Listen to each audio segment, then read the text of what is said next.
Como eu disse uma certa vez, com Robert Crumb é assim, ou você gosta ou você não gosta. Desde a primeira vez que tive contato com a obra de Crumb, notei que existia algo diferente em suas críticas, também em seu humor ácido e nas características de seus personagens. É tudo muito visceral, direto ao ponto, sabe? Cheio de intensidade e principalmente liberdade. Ao ler os quadrinhos de Robert Crumb, você nota como o autor dá o máximo de si, expressando com honestidade aquilo que pensa sobre a sociedade em que vive. Não é à toa que ele é considerado o papa dos quadrinhos underground. Crumb nunca chegou perto das grandes editoras de quadrinhos, fazendo suas próprias tiras de forma independente e reinando nesse mercado. O que mais me atrai na maioria dos trabalhos de Robert Crumb, muito além do âmbito político, é que ele tem uma visão profunda do ser humano, principalmente do ser humano dos Estados Unidos. E a partir daí, realiza várias críticas inteligentes, mas nem sempre agradáveis ao grande público. Crumb, em seus trabalhos, não vê o humano como bom ou mal, ou direita e de esquerda. Ele simplesmente denuncia como os vícios e falhas humanas vão além do rótulo.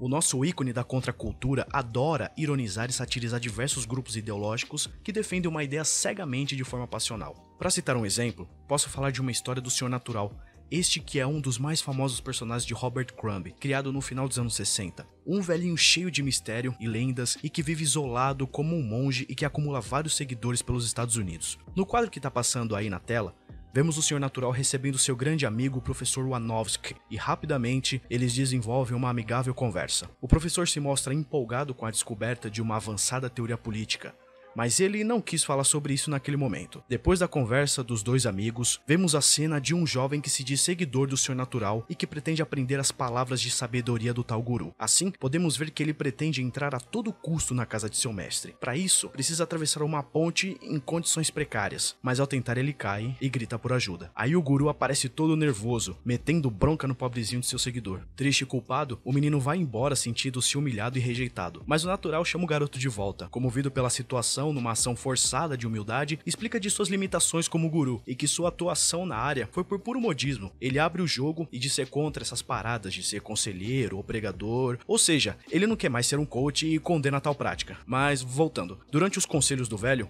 o garoto tira um gravador para salvar os mandamentos do mestre para ouvir depois. Isso me soa até como uma cutucada em nossa geração atual. Por mais que a história seja dos anos 70, isso me lembrou até o ensino médio, onde meus colegas colocavam celulares para gravarem o professor falando para ouvir depois em casa. Mas esta última parte ninguém fazia, então era só uma desculpa para não prestar atenção na aula, ficarem conversando ou só dormirem mesmo. Enfim, o Senhor Natural sai puto por conta do gravador e depois, quando finalmente decide gravar, é para tocar uma música. De forma engraçada, o Senhor Natural tira um sarro do jovem e seu gravador, mas não iria parar por aí. Eu me amarro no modo como o Crumb satiriza os fanáticos por o líder, que seguem cegamente suas ideologias. Posteriormente, o Senhor Natural chama o garoto para sua casa e o deixa a sós com o professor que já tá lá há algum tempo. O jovem coloca uma fita do que parece ser o análogo do Bruce Springsteen para tocar e o professor Demodé fica furioso e começa a desmerecer a música e a geração do garoto que a consome. Logo depois, eles discutem, o garoto sendo mais flexível e o professor condenando o menino, dizendo que ele é um alienado isolado da realidade. E este mesmo professor que diz entender de política, até onde ele acha que compreende o mundo à sua volta. E isso é só o começo da história. No decorrer da leitura, muito mais reflexões e ironias vão aparecendo. É importante falar que Robert Crumb, no final dos anos 60, publicou a primeira edição da revista em quadrinhos underground chamada Zap Comics, ajudando até a vender sua própria publicação pela região. Foi nessa revista que Crumb publicou várias edições de suas histórias e se desenvolveu muito como quadrinista contestador e crítico. A Zap Comics teve um papel fundamental para vários artistas e para o cenário social americano daquele momento. A gente tem que pensar que essa foi uma época muito conturbada politicamente nos Estados Unidos. Era a época hippie do paz e amor, juntamente dos protestos contra a guerra do Vietnã, a luta pelos direitos civis, a ascensão da psicodelia, Beatles lançando Sgt. Pepper's, Jimi Hendrix eletrizando tudo, e tantos outros movimentos sociais e artísticos efervescendo ao mesmo tempo. E no meio desse caldeirão todo, tínhamos Robert Crumb produzindo quadrinhos fora das grandes editoras, desenvolvendo uma arte além dos padrões estéticos dos quadrinhos americanos, com um traço muito mais forte, sujo e espalhafatoso, mostrando uma nova narrativa gráfica. E o legal é que o Crumb vira e mexe aparecia em seus quadrinhos também. Em uma dessas aparições, a que mais gosto é em uma história lançada aqui no Brasil na HQ América, pela editora Conrad, onde Robert Crumb discute com Donald Trump, esse mesmo que vocês estão pensando, o que foi eleito presidente dos Estados Unidos. Enfim, Hoje em dia é mais fácil de saber sobre o passado sombrio do Trump, e quando relembro, dá vontade de pegar ele, chamá-lo para conversar e entender seu plano de governo. É o certo a se fazer, não é? Enfim, na história, Robert Crumb tem o seu próprio programa de televisão e coloca Donald Trump no ar e denuncia os abusos de sua empresa do ramo imobiliário, como o despejo de famílias pobres para aumentar seus lucros com novos empreendimentos, por exemplo. E isso é hilário, e estamos falando de uma história publicada em 1989, muito antes do Donald ser eleito. Crumb simplesmente usa da arte para dar voz àqueles que não podem falar e para questionar e criticar magnatas da indústria. Sobretudo, América é um quadrinho que aborda vários outros problemas nos Estados Unidos e acaba conversando muito com a nossa realidade brasileira também. Como por exemplo, e lá vamos nós. O crescimento irresponsável das metrópoles, desemprego, polarização política, repressão sexual do trabalhador americano, alienação da televisão, capitalistas tramando o domínio mundial, o terror do lixo e de produtos degradantes ao meio ambiente, a ilusão da energia nuclear e da tecnologia, misérias da guerra, aceitação social, ingenuidade das utopias, previdência social... Meu Deus, quanta coisa!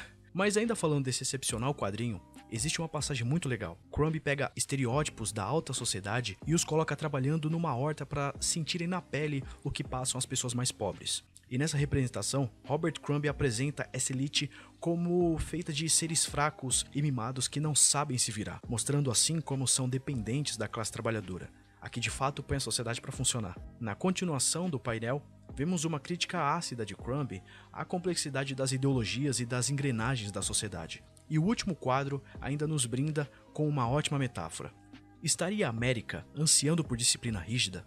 Estariam as pessoas cansadas do hedonismo? Emergirá um grande novo líder para nos dizer o que fazer? E depois ainda temos um personagem imitando aqueles engraçados conservadores tirânicos e ignorantes que apelam para nostalgia e segurança e para conseguir ganhar a confiança do povo pós 35 anos que perdeu as expectativas e se atolou em dívidas. Exigimos um retorno aos valores que fizeram deste um grande país. Esse é o negócio, tá ok? Perdão, eu fiquei meio rouco na hora de falar. Bom, mas enfim... Eu acho que daria um negócio bem lucrativo mesmo, não é verdade? Robert Crumb sempre permaneceu na ativa, tendo publicado muito mais outros trabalhos, como por exemplo o famoso Fritz, o Gato, e por aí vai.